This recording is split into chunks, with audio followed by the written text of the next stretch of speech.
আগামী 2 বছরের জন্য 5 সচিবকে চুক্তিভিত্তিক নিয়োগ দিয়েছে অন্তর্বর্তী সরকার। আর বাংলা একাডেমি, শিল্পকলা একাডেমি সহ 5 প্রতিষ্ঠান প্রধানের চুক্তিভিত্তিক নিয়োগ বাতিল করা হয়েছে। প্রিয় নম্বর সেট করে বিকাশে সেন্ড মানি করুন ফ্রি।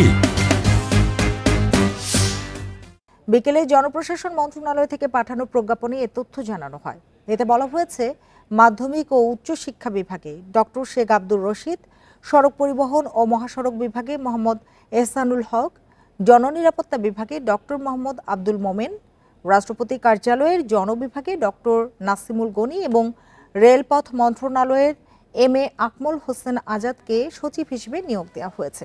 এছাড়া বাংলা একাডেমির মহাপরিচালক, বাসসের ব্যবস্থাপনা পরিচালক, শিল্পকলা একাডেমির মহাপরিচালক, জাতীয় গ্রন্থ কেন্দ্রের পরিচালক ও বাংলাদেশ উপ হাইকমিশন ভারত মিশনের প্রেস উইংয়ের প্রধান সচিবের চুক্তিভিত্তিক নিয়োগ বাতিল করা হয়েছে বলেও প্রজ্ঞাপনে উল্লেখ করা হয়।